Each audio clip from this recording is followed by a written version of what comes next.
How to enable shift lock on Roblox. Hi guys, welcome back to our channel. So in this video tutorial, I'll be teaching you guys on enabling the shift lock key on Roblox, whether you're using your Windows or your Mac. So now let's get started.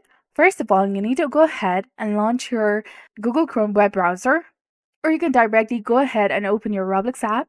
If you're using the browser version, go ahead and type in roblox.com in the search bar and then log into your account. If you're using the Roblox app, choose any game that you want to play. Click on the Roblox icon in the top left corner of the screen. Now go to Settings, and the first option should be Shift Lock Switch. You can toggle it on or off according to your choice.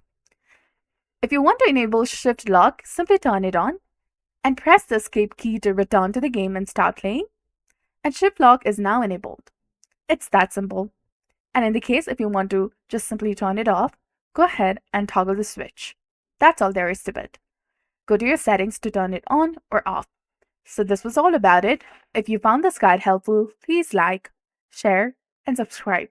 Thanks for watching. See you in the next one.